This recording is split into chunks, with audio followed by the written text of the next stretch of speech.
ዘንበል ያልክለት ማነው እንደኔ ተቀበልከው ፊትን ያበራለት የተቀበልከው በምሕረት። አራት ናቸው የንስሐ መግቢያ መንገዶች። አንደኛ ቃል በቃል ገጽ በገጽ ቀርባችሁ ይሄን አድርጌያለሁ ቅጣትን መቀበል። ሁለት በወረቀት ጽፎ መስጠት። ውዳሴ ማርያም ሰኞ ውዳሴ ማርያም እንድምታ ላይ ያቺ ሴት የታደለች ጽፋ ኃጢአቷን አባቴ እንዳልሰጠው አፈረች። አባቴ ይፋቅልሽ በለኝ። ገለጥ ስታደርገው አንድ ቀርታለች። አባቴ ያቸው የፈራኋት አላሳርፍ ያለችኝ ህሊናዬን የምትጎስብ ስወጣ ስገባ የምታቃጥለኝ ቀርታ ለእኔ አይቻለኝም ሂጂ አላት። ተዋህዶ ልጆች ስትመጣ ስትሄድ የአባቶቻችንን ፈሊጥ ይሁት ስትሄድ ውሃ ይጠማታል፣ ያልባታል መንገድ 2 ሰዓት ቢፈጅ 4 ሰዓት ደርሶ መልስ 2 ቀን ቢፈጅ 4 ቀን በፈሊጥ እግዚአብሔር ይቅር እንድላት በይ ስትመለሽ ሞቶ ታገኘዋለሽ ሳትጠራጠሪ አስከሬኑ ላይ ጣላት። እስከዚህ ድረስ ነው የአባቶቻችን ስልጣን። የተዋህዶ ልጆች አረ እነዚህን አባቶች እንጠቀምባቸው። ካህናትን እኮ የሾመ እግዚአብሔር ነው። ስልጣን ድውይ ፈውሱ፣ ለምጻም ጹሙ፣ ታንሱ፣ በከንቱ ተቀበላችሁ በከንቱ ስጡ፣ እስከ ዓለም ፍጻሜ እኔ ከእናንተ ጋር ነኝ፣ ወደ ዓለም ሁሉ ሂዱ እኮ ነው ያለው። እንዴት ያለ ሹመት ነው! ድውይ መፈወስ፣ ሙት ማንሳት። ክቡራን እኮ ናቸው ካህናት አባቶቻችን እኮ ከባዶች ናቸው እኮ። አንደበታችሁ ቢፈራ ጽፋችሁ ድርጊቷን ብቻ ሰርቄያለሁ፣ ዋሽቻለሁ፣ አምቻለሁ፣ አመንዝሬያለሁ፣ ዘፍኛለሁ ድርጊቷን ብቻ። እንደው ከዕለታት አንድ ቀን እንደው ገንዘብ ከኪስ ያጣሁና ቤት እንጀራ የለም እንደው ራበኝና ሰረኩ። ምን ያደርጋል ይሁሉ አተታ? ምን ይሰራል ይሁሉ መቀባጠር? ሰውየው ፍርድ ቤት ሄደው ለምን ገደልከው? ያለታ ጫትን በላ ነበር፣ መጠጥ ጠጥተናል፣ ሞቅ ብሎኛል። ሰውየው ምን እየጨመረ ነው በላው ላይ? በገዛፉ ወንጀል እየጨመረ ሞቅ ብሎኛል፣ ከዚያ በኋላ ገደልኩት። ዳኛው የሚጠብቀው ምን የምትለው ቃል ነው? ይሄ ሁሉ አያስፈልግም። ዋሻው፣ ገደልኩ፣ ሰረኩ በቃ። ሶስተኛ የምትወዱት ባልንጀራ ወይስ ባላጋራ ነው? 8ኛው ጓደኛ ወይስ ጉደኛ አለ? ባልንጀራ የምትወዱት ባልንጀራ ካለ ወይም ጓደኛዬ ነው የሚባለው። ጓደኛ ጓዳ ውስጥ ያለ ምስጢር፣ ቅቤው፣ ሽሮ፣ ጩኮ፣ አቤት ዳቦ፣ እርጎ ወይ እና ወይዘሮ ስንዱን ከኔለሽ የቀመሙት ድቁሱ ሚጥሚጣው ባረ ስንቱ ጓደኛዬ፣ ምስጢሬ፣ ገበናዬ ማለት ነው።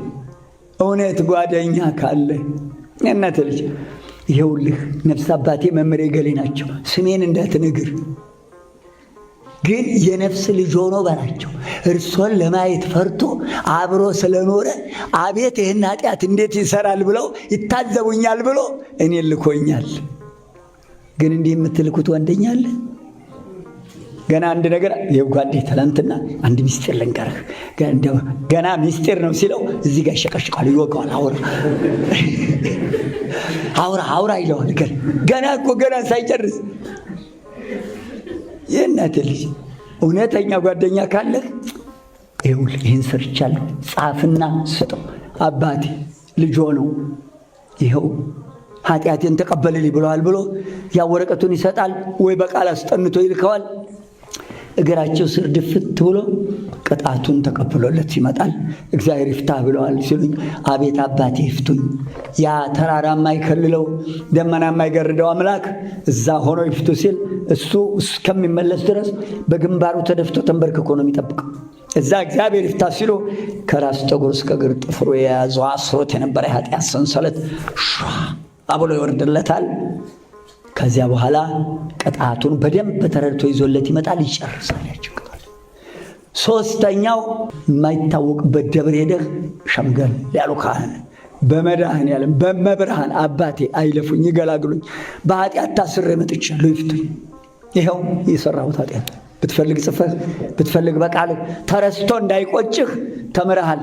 ጽፈህ ብትሄድ ጥሩ ከመመላለስ ጻፍ አድርገህ ውዳሴ ማርያም ውስጥ እዛች ጸሎት ውስጥ አድርገህ ይኸው አባቴ ገላግሉኝ፣ ያውቃሉ አባቶቻችን የተዋሉት። ያዕቆብ ስንት ምዕራፍ ነው? 5 ምዕራፍ መሰለኝ። ያዕቆብ ለወንድምህ ኃጢአትህን ለምትወደው ባልንጀራህ ንገር ይላል። ሌላው የማታውቅበት ደብር ሄደህ በቀጥታ ተቀብለህ ከፈለጉ ብለህ አባት ከሆኑ እንዳትረሳው፣ በዛ ያለ ኃጢአት ሰርት ከሆነ የሰጡት እንዳይጠፋበት ያችን ጽፈው ይኸው ለንስሐ አባት ወስደህ ስጣቸው፣ ይህንን እንድትፈጽም ይላሉ። ሄዶ አባቱ ጋር መጡ። ይኸውልዎት ጉዴ ብዙ ነበር፣ እርሶን ለመናገር ይታዘቡኛል ብዬ ፈርቼ የማያውቁበት ገዳም ሄጄ ኃጢአቴን ጨርሼ መጣሁ፣ የተሰጠኝ ቅጣት ነበብ ያደረጉና አለዚያም በቃሉ ይህን አልጾም ብለውኛል ይላል። ይቀበላል። እሳቸውም እግዚአብሔር ይፍታ እንኳን ገላገለህ ልጄ በርታ ይሉታል። ባገኙት ቁጥር የደረስክ ስግደቱን እየሰገድክ ነው፣ ምጽዋቱንስ ጾሙንስ ይጠይቁታል፣ ይከታተሉታል። ሲጨርስ ወዲያ ወደ ስጋው ደግሞ